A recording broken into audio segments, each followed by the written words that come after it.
केलवा के पात पड़ोगे लन सूरज माल झाके झुके।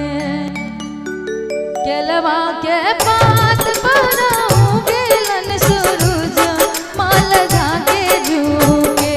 के करेली छठ बरतिया से झाके झुके। के करेलू छठ बरतिया से झाके झुके। हम तो से पूछी बरतिया बरतिया से केकरा लगी। हम तो से पूछी बरतिया बरतिया से केकरा लगी। और चंदा जी, कई लोग समझ रहे होंगे कि मुन्ना बिहारी खाली ऐसे ऐसे मतलब स्टाइल कर रहा है। अगर आप यहाँ पे हैं तो आप मुझे ये बताएं कि मैं एक बाजे से बजा रहा हूँ कि नहीं। हाँ सर, एक ही बाजे से सब कुछ बजाते हैं और हम लोगों को मनोरंजन आप लोगों को भी देते हैं और हम लोग भी मनोरंजन ही करते हैं।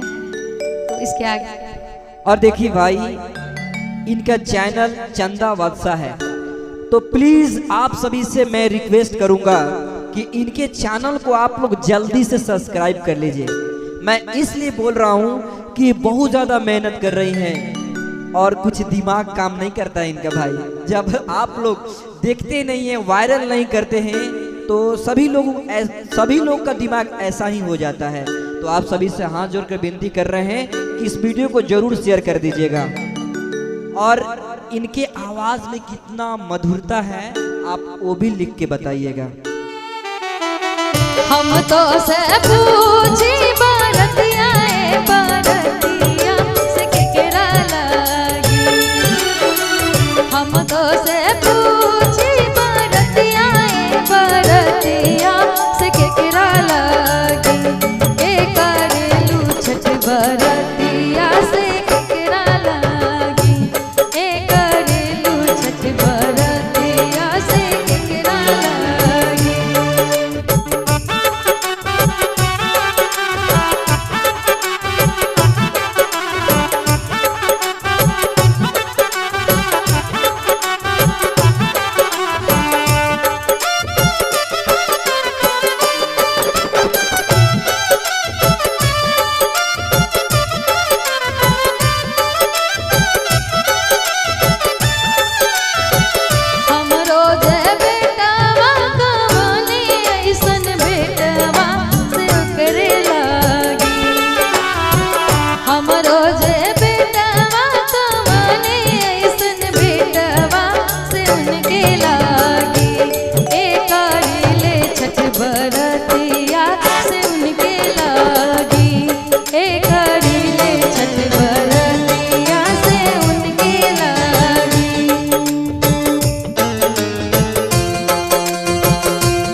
कैसा लगा आपको?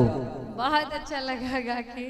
मतलब कितना अच्छा लगा ये बताइए। मेरा बजाने का स्टाइल बहुत अच्छा, इनका बजाने का स्टाइल मुझे बहुत पसंद आता है। और हम लोगों की गायकी से ज़्यादा इनका म्यूजिक जो है वो सबसे परफेक्ट है। मैं आप लोगों को बार बार यही बात बोलते रहती हूँ।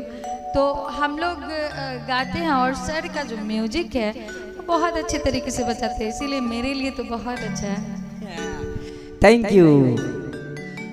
और देखिए भैया, अगर ये वीडियो आप सभी को अच्छा लगा हो तो प्लीज़ करके आप सबसे हाथ जोड़कर विनती रहता है कि इनके चैनल को आप लोग सब्सक्राइब जरूर कीजिएगा, है ना।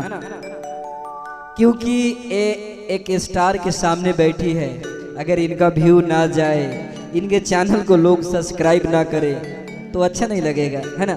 तो चलिए नेक्स्ट वीडियो में मिलते हैं, तब तक के लिए good take care, bye bye, Jai Hind, जय भारत, वंदे